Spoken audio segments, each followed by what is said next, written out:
तो मैं आज आपको एक ऐसी चीज, ऐसा फार्मूला बता रहा हूं कि जिसमें आपको ये चीजें बहुत फायदा करेंगी, बहुत बेनिफिट होगा, जो आज तक आपने किसी कंपनी में, शायद मेरे ख्याल में यूट्यूब में भी नहीं होगा।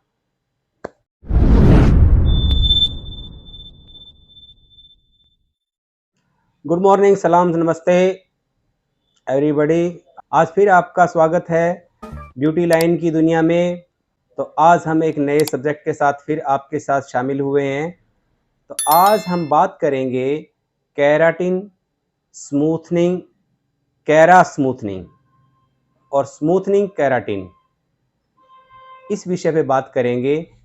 इनमें क्या अंतर है, क्या डिफरेंस है, स्मूथनिंग, कैरा स्मूथनिंग, स्मूथनिंग केराटिन, इन तीनों चीज़ों में क्या क्या अंतर होता है पार्लर्स में, इस सब्जेक्ट पे किस चीज़ के चार्जेस हैं और इनका क्या क्या डिफरेंस है और क्या तरीका होता है, क्या इसकी टेक्निक है काम करने की और इसका क्या रिजल्ट आता है।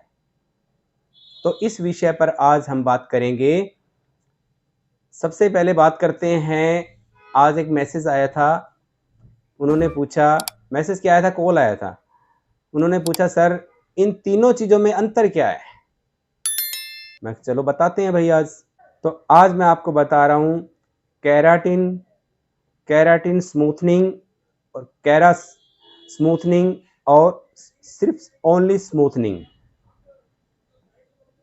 दरअसल क्या होता है कि नॉर्मल स्मूथनिंग करवाते हैं।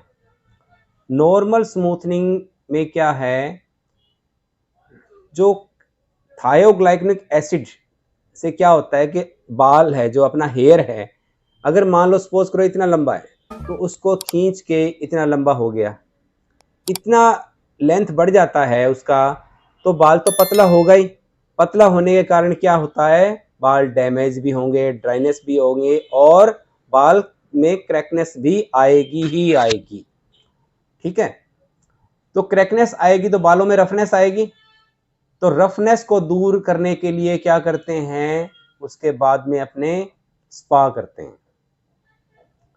बार बार स्पा करना पड़ेगा, लेकिन कुछ क्लाइंट्स में, कुछ सैलून्स की कंप्लेंट्स में ये आता है कि स्मूथनिंग कराने के बाद में शाइनिंग नहीं आई।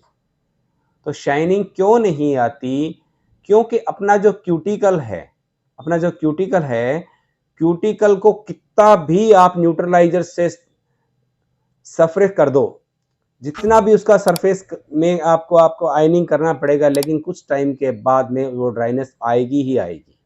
ठीक है, तो उसके बाद अपने क्या करते हैं, केराटिन कर देते हैं। कुछ टाइम के बाद में, कंप्लेंट आने के बाद केराटिन करना पड़ता है। तो इससे अच्छा क्या हुआ कि अब कुछ टेक्निक चेंज हो गई। टेक्निक चेंज होने के बाद में क्या है कि स्मूथनिंग किया, स्मूथनिंग के तुरंत उसी वक्त केराटिन का टच दिया जाता है।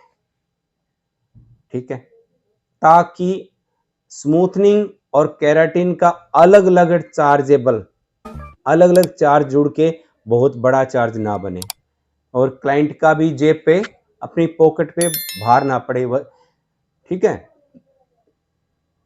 तो क्या करते हैं, स्मूथनिंग के बाद केराटिन का टच दिया जाता है। ठीक है, तो उसको बोलेंगे क्या, स्मूथनिंग केराटिन। समझ गए।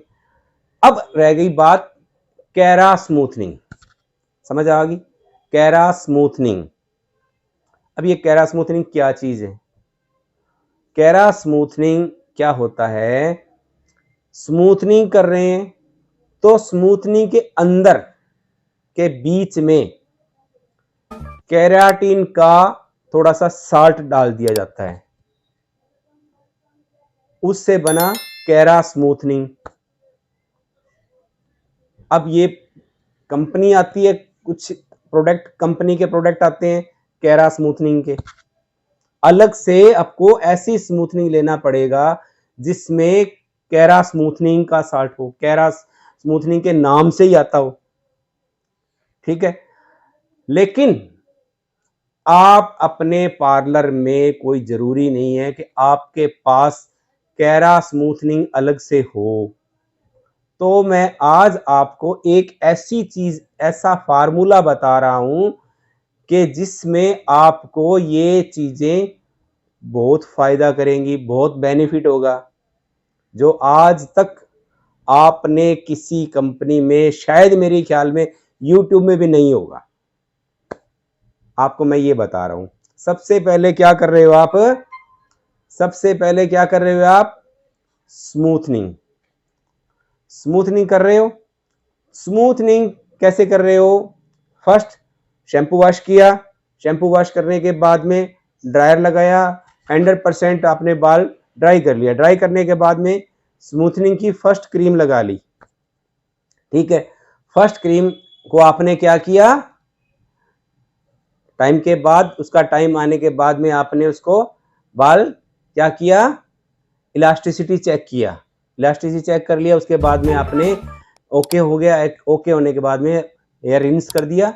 ठीक है, यहां तक तो आपका स्मूथनिंग का फर्स्ट पार्ट पूरा हो गया। अब आपने करना है सेकंड पार्ट, जिसके अंदर आपको कैरा स्मूथनिंग का रिजल्ट लेना है। ठीक है, कैरा स्मूथनिंग रिजल्ट अब लेना है आपने। अब क्या करोगे? आपने रिंस कर दिया। रिंस करने के बाद में आपने ड्रायर लगाया और उसके बाद में आयनिंग कर दी अच्छी तरह। आयनिंग करने के बाद में आप क्या करते हो? न्यूट्रलाइजर लगाते हो। ठीक है, न्यूट्रलाइजर लगाते हो, सभी लगा रहे हो।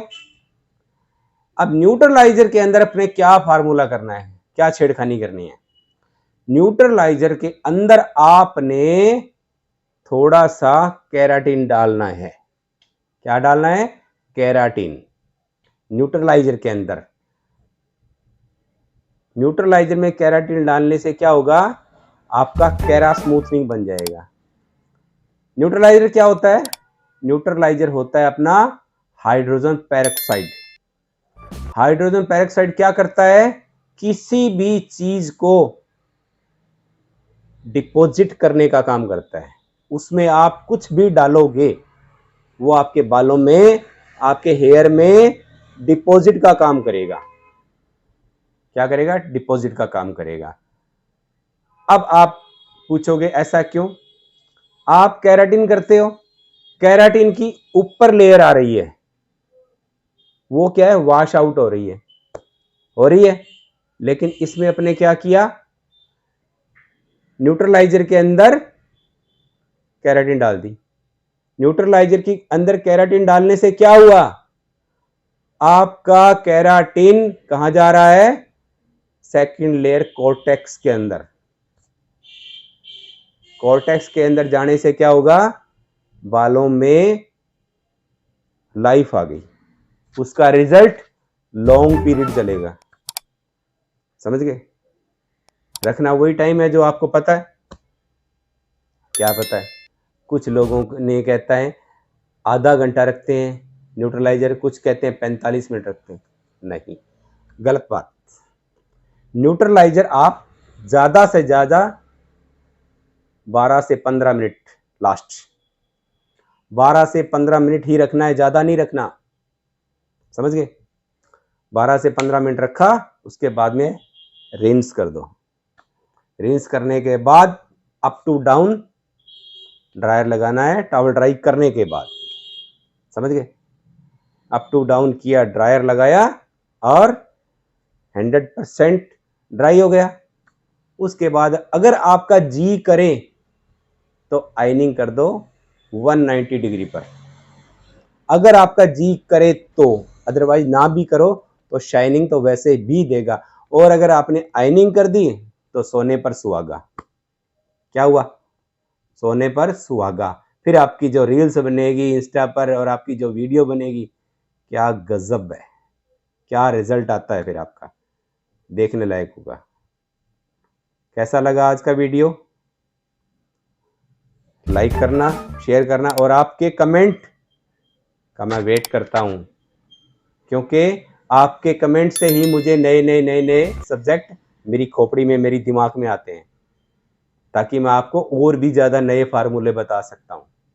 ठीक है, तो मिलते हैं नेक्स्ट वीडियो में। इससे पहले मैं जाऊँ, आप मेरा एक काम कर दो, सब्सक्राइब कर दो, लाइक कर दो और शेयर कर दो। Thank you so much. जय हिंद।